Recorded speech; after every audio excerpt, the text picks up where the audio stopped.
May expressly po ba na nakasulat na may ni isang kusing na napunta sa bulsa ng Vice Presidente? Ask and answer, Your Honor. Wait, don't answer.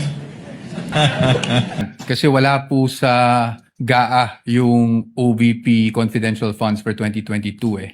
So nakita niyo po ba kung sino ang nag-approve nung grant para sa fourth quarter 2022 confidential funds? Based on the documents submitted, si Office of the President po yung nag-approve. That's correct. Si Office of the President po yung nag-approve.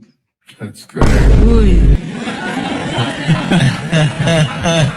Okay, so welcome back ulit sa aking YouTube channel, Nets and Vlog. Kamusta po kayong lahat? So eto na nga po guys, grabe tawang-tawa ko kahapon doon sa witness, no? Si Attorney Kapunan, pinigilan niyang sumagot etong kanyang witness dahil siguro natakot baka magkamali or mabuking po ang kanilang script, no? So, nakakabilib lang po itong defense team ni BP Sara, lalo na si Attorney Puwa kahapon, talaga namang gisado or ginisa niya itong witness ni Attorney Kapunan kahapon. Grabe. Ang dami kong tawa guys, no? Talaga namang napaamin niya na itong confidential fund ni BP Sara ay nagmula sa Office of the President. O, di ba? No, kumbaga, sinadya daw, di umano yon yung confidential fund na ibigay doon sa OVP para itrap etong si BP Sara. So, ayun na nga ngayon. Na-trap na nga nila. No? Dahil binigay nila yung CF ni BP Sara, December na,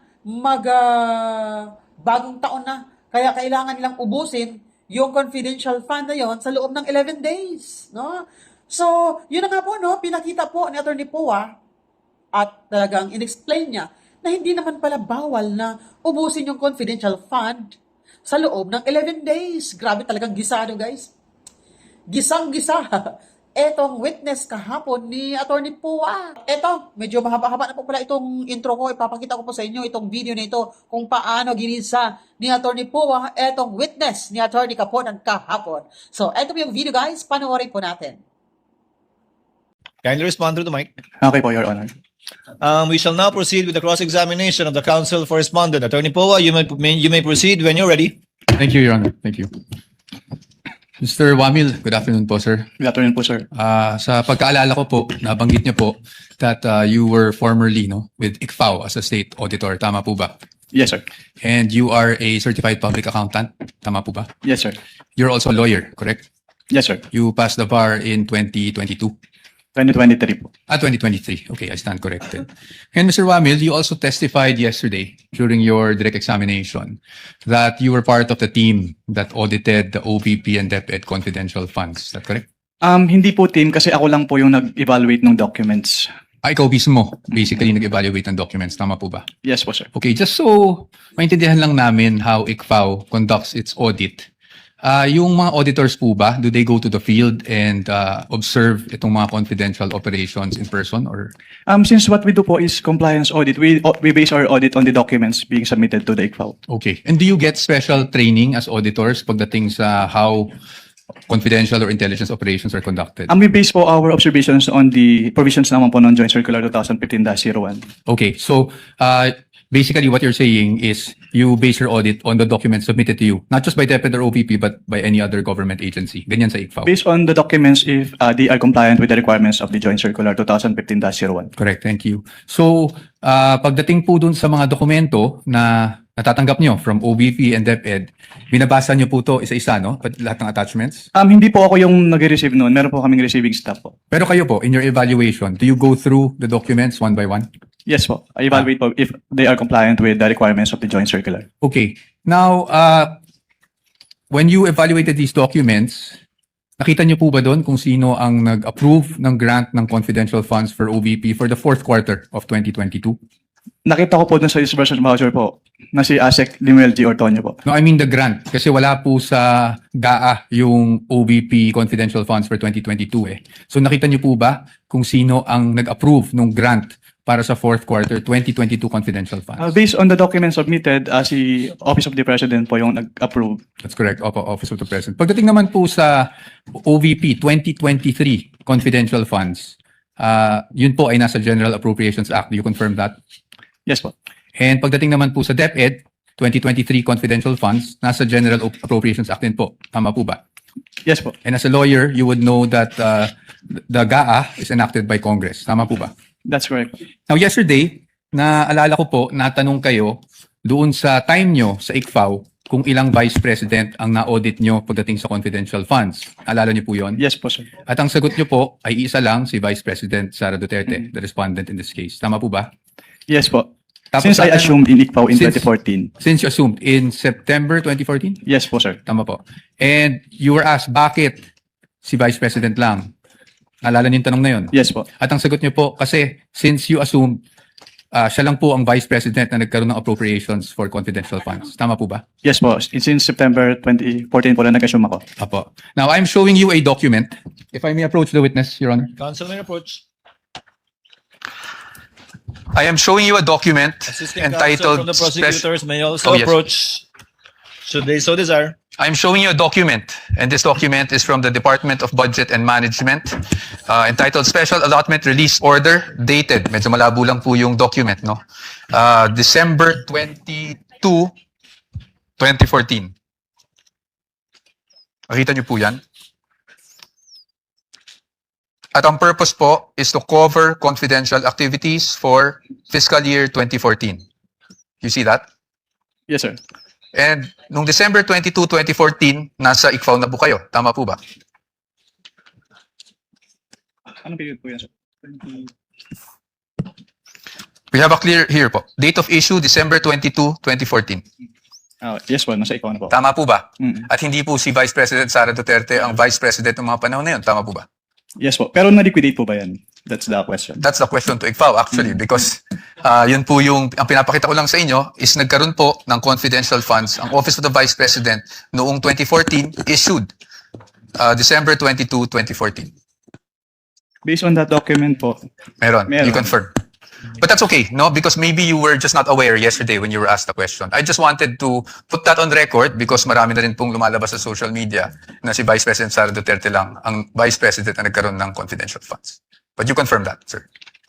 Your Honors, just a manifestation, this has not been pre-marked. We just came upon this document yesterday after the statements were made. So upon the agreement made during pre-trial, we request that this be marked as exhibit for the defense D-1-167-DE.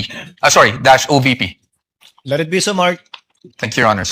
Provisional only, Your Honor. Yes, of course, subject to the objections of the prosecution when the time is Of course, at appropriate. the proper time. Thank you, Your Honor. And we will provide the prosecution with a copy as well.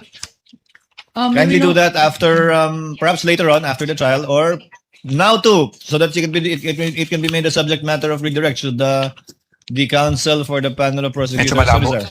I can give you Photocopy. just a photo. We would like to manifest that this is just a printout, Your Honor, and a photocopy that we retrieved from the Office of the Vice President. Noted. Okay. Ito, bibigyan ba natin to? Hindi, okay, hindi na. Okay. Anyway, Mr. Witness, nung pinag-aaralan ko yung nature ng confidential funds, may mga issuances akong nakita aside from yung JC 2015-01 na parating yung nami-mention kahapon and today. And that is COA Circular 92-985. Yun po ba ay familiar sa inyo? can you repeat? I can give you a copy. Your Honor, I am giving the witness a copy of a document entitled Commission on Audit Circular Number 92-385 dated October 21, 1992. For the reference of the court, this was marked as Exhibit D-1-155. Alala po ba ninyo yung document na yan or familiar po ba kayo sa document na yan? Witness is perusing the document, Your Honors. Noted.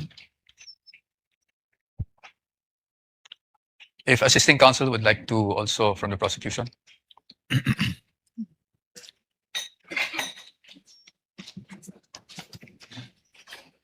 Witness will please answer. Are you, Are you familiar familiar? with that document? I am not familiar po with that document. Okay. That's okay. Meron lang po ditong whereas clauses. I won't ask you about the entire document anyway. Meron lang po ditong whereas clauses on the first page. Can you see that, Mr. Witness? Whereas clauses. I would just want you to read the fourth whereas clause. Ito pa. Ma'am, you want to come here so you'd have a better view. Just the fourth whereas clause. Can you please read that out loud for the record? Attorney Kapunan, it's also flashed on the screen. Para may- Whereas these intelligence and confidential activities by their very nature are highly sensitive and confidential operations or missions, the details of which cannot be divulged without posing a threat to national security or to the success of the mission. Can you please read the next whereas as well? Thank you. Whereas, as now being required, the submission of receipts, bills, or commercial invoices in support of disbursements from this fund or rental or of safe houses, purchase of meals or supplies, and other expenses may create a leak of information that may threaten the confidentiality of the intelligence operations, endanger the lives and the safety of the agents and employees of the government agencies, and result to a failure of the mission. And just the next two whereas clauses na lang po para hindi na po tayo humaba. Whereas in many instances, it is impractical and sometimes impossible to obtain such receipts, bills, or commercial invoices during intelligence operations. Whereas by its very nature, the use of confidential and/or intelligence and/or confidential funds requires an approach allowing more flexibility in intelligence operations. Thank you, Mr. Witness. Manifestation, Your Honor. First of all, this exhibit presented by counsel for the respondent is dated October 1, 1992, Your Honor. Whereas the joint circular cited as basis by this witness, Your Honor, is dated 2015, Your Honor. There is no indication here.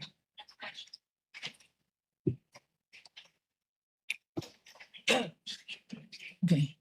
There is an indication here, Your Honor, that all issuances Joint circular. Repeating inconsistent clause. herewith are hereby amended or revoked accordingly. Similar provision, Your Honor, by way of manifestation. The joint circular. Can I see? Is likewise Your Honor, mentioned in the Joint Circular 2015. Observation for the record that 2015 supersedes this circular cited by counsel for respondent, which is dated 1992, Your Honor. For the record. Noted. Thank you, Your Honor. Proceed. But again, we'd like just a counter manifestation that the repealing clause under JC 2015-01 states, and I quote, all circulars, memoranda, rules, regulations, and other issuance inconsistent herewith are deemed repealed and superseded accordingly. So the repealing clause in 2015-1 did not specify COA Circular 92-895. Precisely our point, Your Honor. Your Honor, please counter manifestation. Of course, Counsel. Counsel read the literal meaning, Your Honor, but the substantive meaning is all circulars are deemed repealed and superseded accordingly. His interpretation, my interpretation, but no interpretation needed, Your Honor. 9.0 is expressed. All are repealed and superseded accordingly. Manifestation is duly noted. Thank Your Counsel may Honor. proceed. Your Honor, the documents would speak for themselves, Exactly. and we will leave this to the Honorable Court as to not prolong the debate on this matter. Just again, just my last manifestation on this. The difference between Joint Circular 2015, Your Honor, it has been identified, authenticated, and testified to by this witness. This circular that they are citing, Your Honor, 1992, has not been identified. We don't know its due existence. We don't know the circumstances surrounding this document. And therefore, they're covered by the original document rule. Produce the original, since you don't have a witness who has testified as to its existence, due execution, and least of all, its contents, Your Honor. And we are stating that this should be clearly in the records of this proceedings, Your Honor. Noted without prejudice to respondent presenting during their evidence in chief the original copy of the document and someone testifying thereto. We submit, Your Honor. Please proceed, Counsel. Now, dun base po sa binasa nyo, Mr. Witness, nakikita natin na mag-iba ang auditing standards or guidelines pagdating sa confidential or intelligence funds kung ikukumpara sa regular funds. Tama po yan. Well, based on the Joint Circular 2015-01, magkaiba po yung treatment between confidential fund and intelligence fund. Opo. At base rin po doon, sa binasa nyo, ang kadalasan nangyayari pag resibo o invoices ay maaring maging impractical kung yun ang i-require. Tama po ba? Under the joint circular po kasi, the auditors may require the Your Honor, that's not responsive. I was just asking him to confirm what he read. Kindly answer the question, witness. Just on the circular that you read, Circular 92-3. Can you repeat the question po, sir? Ayon po doon, yung regular requirement na paghihingi ng mga resibo, acknowledgement receipts, may be impractical pagdating po sa confidential Can operation. we ask counsel, Your Honor, to show that particular Yes, Your provision that he is citing in respect of the circular? Kindly do so, counsel.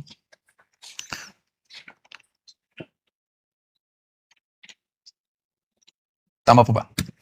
Ang sabi po dito ay during intelligence operations. Yes, tama po ba? As stated po dito, during intelligence operations. Okay. Thank you. Well, I'll accept that answer, Your Honor. Now, punta naman po tayo doon sa nature ng confidential operations. No? You would agree with me na pagdating po sa confidential operations, delikado po pag nagkakaroon ng leak of information. Tama po ba? Can you repeat your question?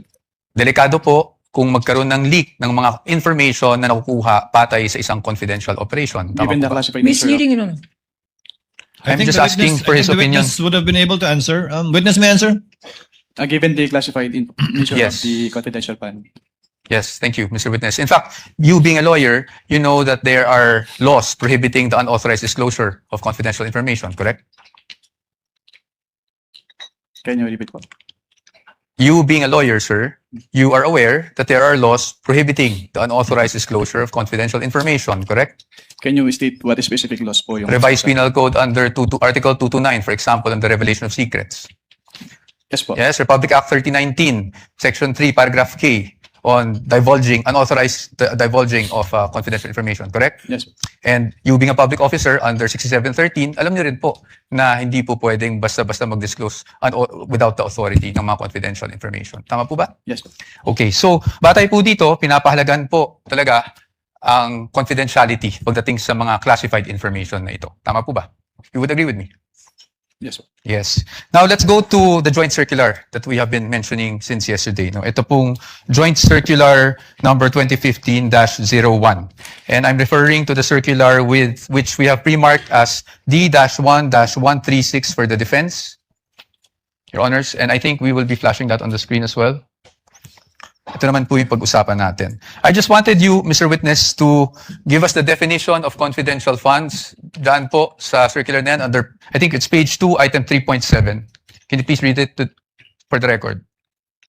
Under 3.7, confidential fund refers to the lump sum amount provided as such in the GAA for NGAs, in appropriation ordinances for LGUs, and in the COBs for GOCCs for their confidential expenses. Salamat po, Mr. Witness. At pagdating po, nabasa niyo po yung word na lump sum, ibig po sabihin nito, buong halaga? Buong amount? As opposed to having line items for expense, tama po ba? Lump sum. Yes Lump po. sum. Opo. At based on your experience, pag ang pinag-uusapan po natin ay confidential funds, pagdating po sa pag-disburse nito, cash po ba ito? In the form of cash? What expense are you pertaining? Confidential funds in general. Cash po ba ito? Wala pong specific provision kung anong type po ng yung ibabayad. Okay. But item 6 provides for the guidelines on cash advances, correct?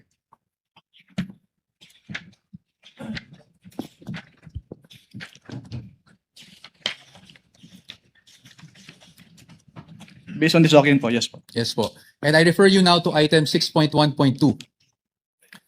Diyan po, sinasabi po ng provision na yan na ang maaari lang mag-avail ng cash advance pagdating sa confidential funds ay ang isang designated bonded special disbursing officer or SDO, or kung wala mang ganong designated SDO ay ang head of agency, correct?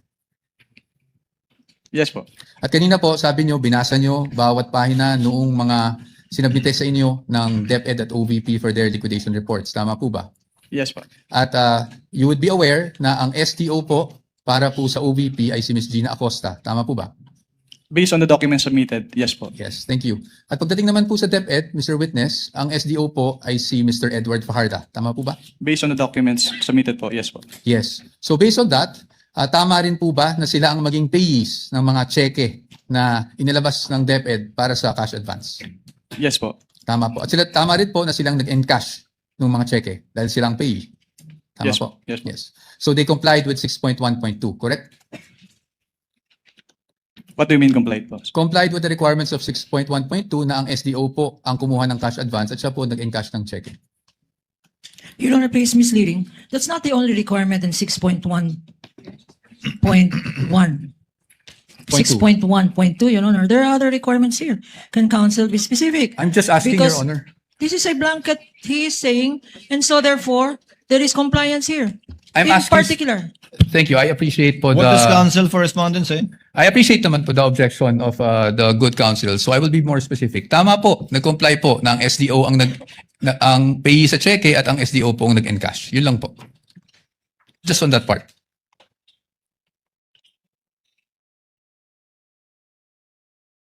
Based on the documents, si SDO yung payee ng cheque and yung nag-encash nung Okay. Thank you po.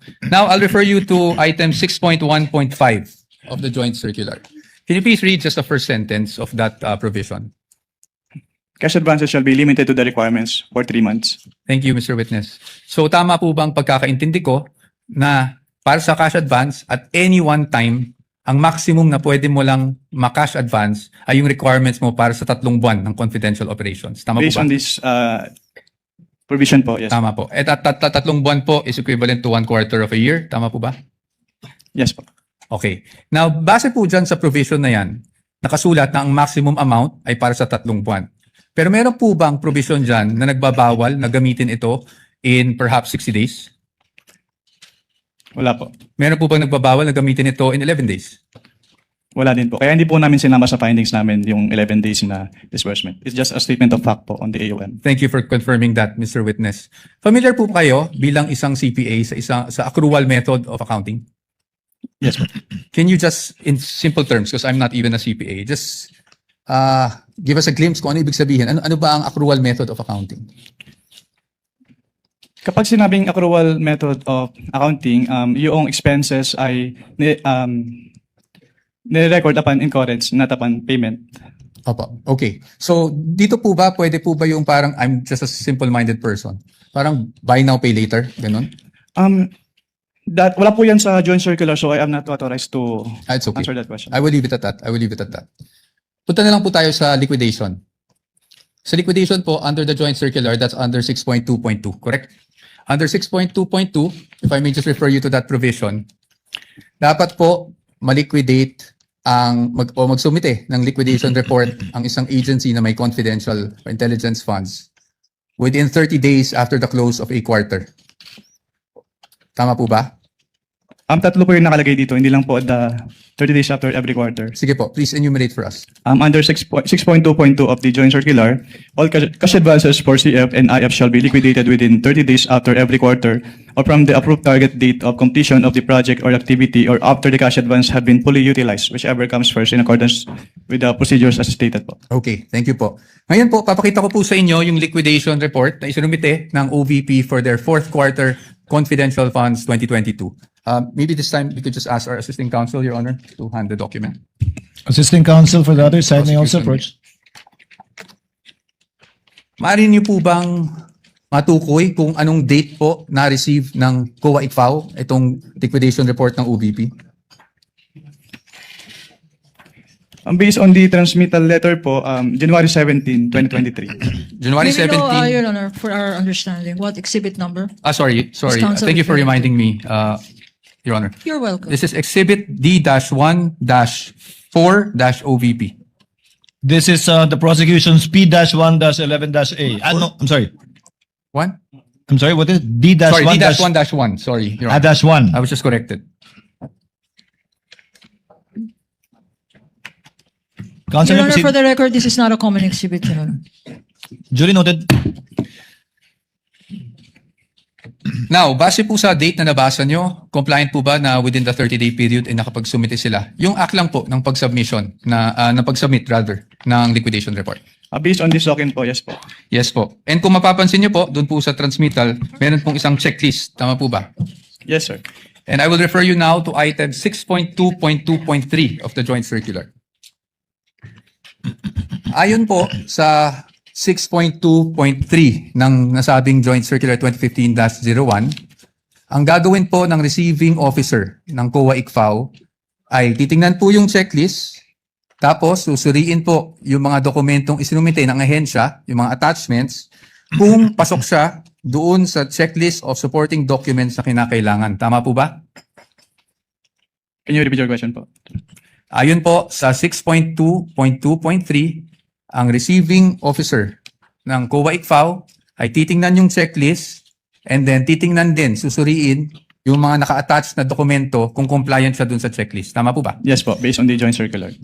Based on that same provision, kung yun po ay kompleto, tatanggapin po ng COA ICFAO. Tama po ba? Yes po. At pag hindi po kompleto o meaning kulang po yung mga attached documents, yun po ay dapat ibalik ng COA ICFAO sa ahensya at hindi mo natatanggapin. Tama po ba? Yes po. Based And on in- this provision po. Opo. And in this case, because of the receiving stamp, would you say na tinanggap po ng ICFAO ang submission ng OVP? As stamp po nung ICFAO, yes po. Okay. Thank you, Mr. Witness. Now, basing on this document na natanggap ng COA ICFAO ng January 17, 2023, ang kanilang liquidation report, meaning the OVP for the fourth quarter 2022 confidential funds, it took more or less 8 months for COA to issue its official finding. Tama po ba? Yes po. I am showing you a copy of the AOMs that you issued and that were also presented yesterday. May we know the exhibit number, sir? Yes, Your Honor. I will get to that. Ready mo na yung mga next documents. Are you showing the one for the OVP or the DepEd? OVP, Your Honor. OVP, that would be This is D-1-103-OVP, Your Honor, for the first AOM issued on September 14, 2023. that's the counterpart of P-1-12-A. And isunod ko na po yung pangalawang AOM na na-issue on October 3, 2023. This is D-1-104-OVP for the defense. Which is P-1-12-B for the prosecution. Opo. Thank you. Now, Mr. Witness, napansin ko na yung date is September 14, nung 2023, nung una yung AOM. Tama po ba? Yes po. And that was actually just a few days after the budget hearing of COA held August 24, 2023, kung saan may mga legislators that, asked COA to look into the OVP confidential funds. Are you aware of that? Just if you're aware. I am not aware of that. That's okay. Now, I'll just move on to the AOMs themselves. No? Now, kahapon, nasasabi niyo po na nagkakaproblema tayo sa, may nakita kayong finding doon sa physical and financial plan. Tama po ba? Yes sir. Ng OVP. At yan po ay nakasaad din sa inyong findings dyan. Yes sir. Tama po ba? Opo. You referred to, if I'm not mistaken, and please correct me if I'm wrong, item 4.2 of the joint circular. Yes sir. Tama po? Yes sir. Maaari niyo po bang, andyan pa po ba yung joint circular? Yes. Maaari niyo po bang basahin yung 4.2 ng joint circular para lang po sa kalaman nating lahat? Under 4.2 of the joint circular, all allocations of CF and or IF shall be supported with physical and financial plan, indicating the proposed amount allocated for each program, project, and activity where disbursements pertaining to the CE and IE shall be based. Tama po. Thank you po, Mr. Witness. Dito po, sa kanilang physical and financial plan, the program stated is actually the Good Government Program. Tama po ba? Yung binabasa ko lang. Based on the document, yes. Based on the document. At ang expected outcome ay safe implementation of OVP initiatives and confidence building. Based on the document. Based on the document, yes. At ang physical target will be number of areas with surveillance and confidential activities conducted or monitored. Tama po ba? Yes. As well as the number of activities. Tama po ba? At ayon po dun sa binasa nyo, wala naman pong guidelines on how specific it would be. Correct? Well, nakalagay po kasi dito, dapat i-indicate yung each program, activity, and project na pagbabasihan ng disbursement ng CF. Apo. I won't argue with you. So basically, yung finding niyo po is based on your assessment as an auditor. Or since it is a plan, dapat po naka-indicate talaga dito kung paano nila gagastusin yung kanilang confidential fund. That's okay. Yes, I'll accept that answer. Now, nabanggit niyo rin po na hindi po nag-submit ng DEPs and or document evidencing payment. Tama po? Yes, sir. At yun po ay inilagay nyo sa inyong AOM. Tama Yes, po? yes, sir. At nabanggit nyo rin po na sumagot ang OVP dito sa AOM na to. Tama po ba? Yes, sir. Opo. Tama po. At pagdating po doon sa sunod na step, which is the notice of suspension, tama po ba? Yes, sir. Would you agree with me Section. na hindi na po na-carry over yung issue doon sa fiscal and financial plan? Yes, sir. Yes. So, ibig sabihin, tinanggap niyo po yung explanation. Well, ang purpose po kasi namin kung bakit namin ni-require yung specific confidential activities dun sa PFP is para makita kung paano gagastusin noong OBP yung kanilang confidential fund. Pero since nilagay naman na po nila dun sa kanilang revised accomplishment report yung specific confidential activities and even submitted the documentary evidence of payment. So, hindi na po namin hinanap ulit yung fiscal and financial plan. Okay. Salamat po. Thank you for that answer. Ngayon po, kasi kanina, kahapon, actually, not kanina, sinasabi nyo walang sinubmit. Ang ibig nyo lang pong sabihin sa walang sinubmit is at the time na bago kayo mag-issue ng AOM. Tama po ba? Walang sinamit po na ano. Walang sinubmit na DEPs, for example. Yes po, kasi sinamit po nila yung DEPs after we issued both AOMs po. Opo, thank you po. Ngayon, punta naman po tayo doon sa notice of suspension. Nandun pa po kayo di ba, nung notice of suspension? Yes, sir. And you suspended in audit the amount of 125 million. We are showing him a copy of the notice of suspension, Your Honor. This is Exhibit D-1-107-OVP for the reference of the Honorable Court. NP-1-13-A on the part of the prosecution. Okay. So, dito po, as you mentioned earlier, you were satisfied with already the submission of the accomplishment report ng OVP. That's why nawala na po yung issue sa physical and financial. Hindi po ako satisfied as dahil compliant yung accomplishment report nila, kundi dahil nilagay lang nila yung specific confidential activities na pinagamitan ng kanilang bondo. Opo. So, nawala na po yung sa PFP na findings sa AOM. Based on the, yes po. Based on the NS. Tama po ba? Yes, sir. Okay, thank you. Ngayon, pagdating dito sa notice of suspension, I just wanted to focus on doon sa documentary evidencing success pagdating sa rewards. Yes, sir. Nabanggit nyo po, this is 4.8.5 paragraph B specifically of the joint circular, correct? Yes, sir. And yun din po yung nakasaad dito sa notice of suspension na reference, meaning the provision of the JC. Yes, sir. Specified. Yes. At nabanggit nyo rin po kahapon na wala pong guidelines specifically under 4.8.5 that shows how specific you should be in terms of the documents evidencing success. Tama Wala po ba? po akong na-mention na walang specific guidelines po. Ang sabi ko lang, hindi sinabi kung anong specific document yung hinihingi. Wala, may sinabi ko po kayong walang prescribed format, basically. Your Honor, please misleading the witness, to my recollection, did not say that. He said that in accordance with 4.8.5, these are the requirements, A, B, and C. And the submissions of the Vice President and the DepEd are not compliant, Your Honor. Can we With ask the for indulgence Riba? of counsels for the parties, Mr. Wamil, base po sa guidelines, hindi tulad ng ibang mga format na sinasubmit na may pro forma na nasa annex nung 2015-1, wala pong pro forma na pag-liquidate sang-ayon sa na dokumento sang-ayon sa 4.8.5.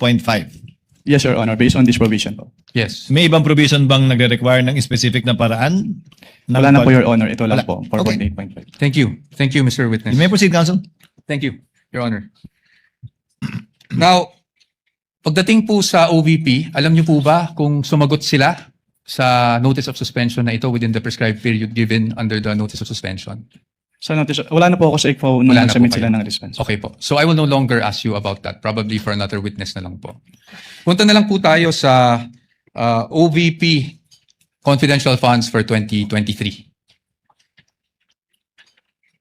You confirm, Mr. Witness, na ang OVP confidential funds for 2023 ay nakapag-issue rin kayo ng AOMs for the first, second, and third quarter. Tama po ba? For the first and second lang po, kasi yung third quarter, nag-drop po ako and hindi ko na po naabutan yung issuance noon dahil nag-transfer out na po ako sa Okay. ICFO. Okay. At hindi na rin po alam kung, just if you're aware, kung sumagot ang OVP doon sa mga AOMs ninyo. Hindi na rin po alam yan. Yes, sir. Okay. Sige. Diretso na lang po tayo sa DepEd. Para hindi na po tayo tumagal. Sa DepEd po, nakapag-issue rin po kayo ng AOMs. Tama? At least for the first and second quarter nung nandun pa po kayo. Yes, sir. Tama po. Apo. And kanina po, pinag-uusapan po natin yung mga disbursement vouchers ng DepEd. Kung saan, natukoy nyo doon na hindi compliant dahil MOOE yung nakasulat sa disbursement vouchers. Tama po ba? Naalala niyo po yun? Sinagot ko lang po yung tanong ni Attorney Lorna kanina. At ang sagot niyo po, natatandaan niyo po ba yung sagot niyo? Ay MOOE siya at hindi confidential funds. Yes po. Now, Mr. Witness, I will show you a page of the General Appropriations Act. Can I have that copy?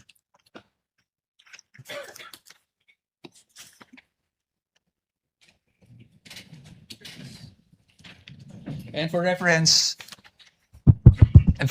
Your Honors, this is Exhibit D-1-14-DE, Your Honors. And D-1-42-DE for the defense. Counsel may approach the witness as well as counsel for the panel of prosecutors. Ito lang man, titignan ko. So, dito po, sa page 376, volume 118, number 52, General Appropriations Act FY 2023, klarong-klaro po na ang confidential intelligence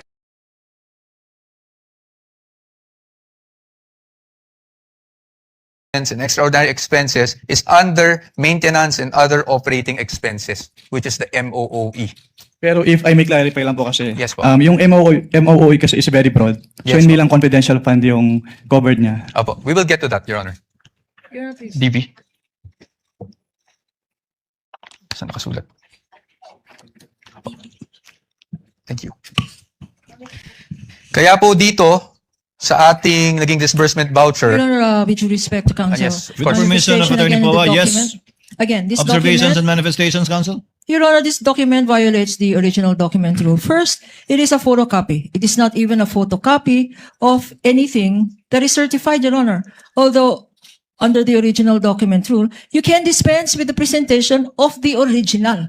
If you present the original first and then substitute a copy, because a copy, a photocopy, is now considered likewise, if properly authenticated, as an original. This is a scrap of paper, Your Honor. We don't even know.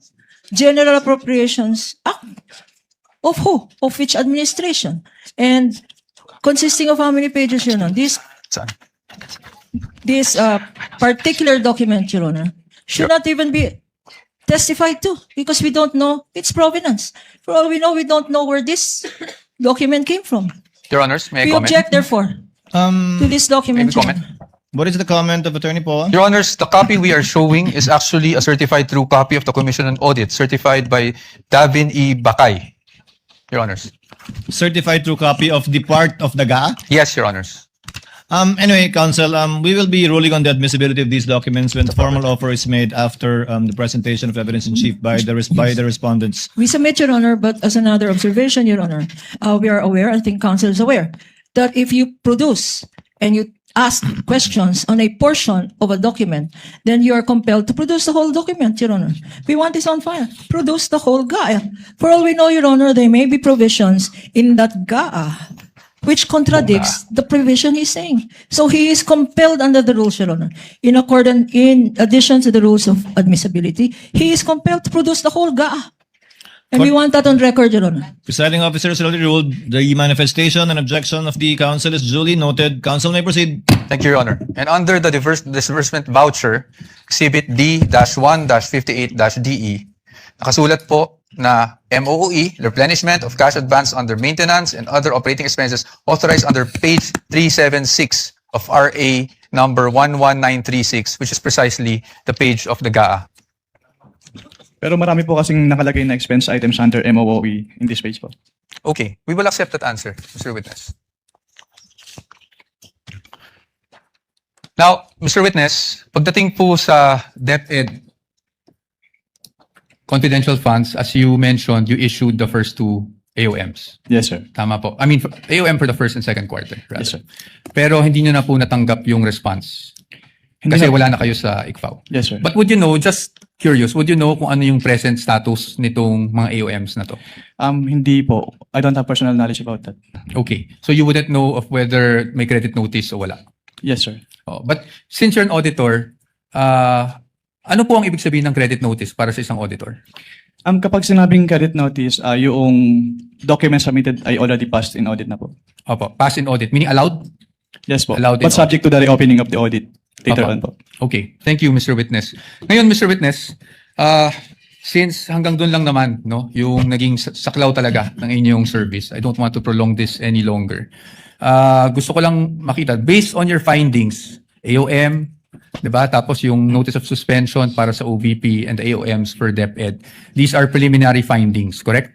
Yes po, kasi nire-require pa naman sa agency na mag-justify yung findings and submit the documents being sought po dun sa... Opo. At based po dito sa findings ninyo, wala namang pong expressly nakasulat na may misappropriation at this point. Actually, yung presumption of misuse kasi nasa item 8.3 na kapag hindi nag-liquidate or failure of liquidation of the accountable officers upon due demand shall be a prima facie evidence that such fund has been put to I am- personal benefit or misuse. Yes. But I am just asking for the response na meron po bang expressly nakasulat sa mga findings ninyo? Ask and answer, Your Honor. It is in That is a 8.3. presumption po. So hindi Opo. kailangan isabihin. May expressly po ba na nakasulat na may ni isang kusing na napunta sa bulsa ng Vice Presidente? Ask and answer, Your Honor. Wait, don't answer. Uy. That question, Your Honor, has been asked and answered. Yes, sir, Sustain- ruling, Your Honor. Sustain, counsel. I think where you're getting at, modify your question. You can get it. Okay. So, basically po, ang findings nyo ay preliminary lamang. Wala pong any conclusive finding pa as to any misappropriation. Yun lang po ang tanong ko. Ang sabi kasi sa circular, upon failure to liquidate, No, meron I ng am presumption. Your Honor. Ask the and witness answer, is Your not Honor. responding. No, He the already witness said, Asking if it's... The witness is not responsive. Kindly respond. I think the question is quite simple, Yun lang naman Mr. po. Wamil. Preliminary pa lang. So wala pang any conclusive finding as to any misappropriation. Yun na lang po. Para lang po masagot nyo na ng diretso. Hindi naman po kasi kailangang i-state doon sa findings. Again, Your Honor, non-responsive. Let the presiding officer be the one to do it, or try to do it. Kapag ka nag-issue po kayo ng AOM, Audit Observation Memorandum, failure to liquidate na po ba yun? O may mga observation pa lang kayo? Kailan masasabing may failure to liquidate na? No? Pag may notice of disallowance na, notice of suspension, o AOM pa lang? Nakalagay po kasi sa joint circular, Your Honor, under 8.3, failure to liquidate by the accountable officer upon due demand shall be a prima facie evidence. Opo, again, Mr. Wamila, yung pag-issue niyo po ba ng AOM, pasok na sa failure to liquidate upon due demand o hindi pa po? Hindi pa po sa AOM, Your Honor. Kasi wala pong due demand sa AOM. Yes po. At may sasabi mo rin bang wala pang failure to liquidate? O meron na? Pag sa AOM po wala, pero pag sa NS po, since meron ng first issuance which is considered as demand, so meron na po sa NS. So, As per AOM siya. wala pa. Pag NS, meron ng demand at Opo. meron ng failure to liquidate. Opo, since sa AOM po, nire-require na silang i-justify and i-submit yung mga documents na hindi nila na-submit. Pero sa AOM, wala pa kang ganun. Yes po, Your Honor. Okay. Counsel, your witness. Thank you. And lastly, gusto ko lang to ma-clarify. Of course, the witness was a state auditor of the ICFAO. So recommendatory lang po ang function ninyo. Hindi po kayo nagde-decide pagdating sa, lalong-lalo na pagdating sa notice of disallowance. Tama po ba? Yes po. It's the function of the commission proper. Thank you. Thank you, Mr. Wamil, Attorney Wamil. I thank you for your patience. That is all for this witness, Your Honor. Thank unless you, there's anything else. counsel for respondent. Reader. expressly says there is a presumption of misuse and that it is used for personal benefit. Tama? Based on this provision po, yes ma'am. And so far, unless proven otherwise, that presumption still holds. She is presumed to have misused or to have used it for personal benefit, Mr. Witness, correct? Yes ma'am. Based on 8.3. Correct? Yes ma'am. No further questions, Your Honor. Meron pa daw. Counsel recross. Recross just 2 points, Your Honor. Just two Counsel quick for points. I respondent don't may want to proceed. prolong this. Unang-unal sa lahat po, ukol po doon sa acknowledgement receipts. Pagdating po sa mga undated na nabanggit nyo naman at nasa report nyo naman, you would confirm na sumagot ang OVP pero hindi nyo niya inabutan ang sagot or meaning hindi nyo na alam kung sumagot man ang OVP doon sa notice of suspension. Yes po, hindi ko na naabutan yun. So probably for another witness. Ngayon dun sa unang sinabi po ng kagalang-galang na si Attorney Kapunan sa pagiging exempt. Ni minsan ba humingi ang exemption sa inyo ang Vice Presidente sa audit ng kanyang confidential funds? Ang humingi po ng, actually, meron nag-request po na kung pwedeng audit query na lang Opo. yung i-issue instead of Opo. AOM. So, But hindi parang po exception exemption. po yun dun sa provision ng joint circular na AOM yung i-issue. Ang exemption po yung tinatanong ko. Just an exemption on the audit itself. The conduct of the audit, meaning nag-submit po ba sila ng liquidation reports? Yes po. Nag-responde po ba sila sa AOM nyo? Yes po, pero hindi pa rin po sila compliant dun sa requirements. No, Your Honor, I'm not asking that. I'm just asking for, nag-submit ba sila? Did they respond to your AOMs? Not Nag-submit covered pero by hindi the po full direct, yung Your Honor. submission. So they did not ignore your AOMs? At Pero least hindi kasi pa rin po AOM full lang. submission yung ginawa nila. The Your Honor, not question, responsive to Mr. witnesses, Wamil, is did they submit a response? Whatever your evaluation of the response, complete or incomplete, is another matter. Yes po, Your Honor. They submitted the response po dun sa AOM. So they That's all. submitted a response. That is all for recross, Your Honor. Again, Mr. Witness, thank you for your patience. Thank you.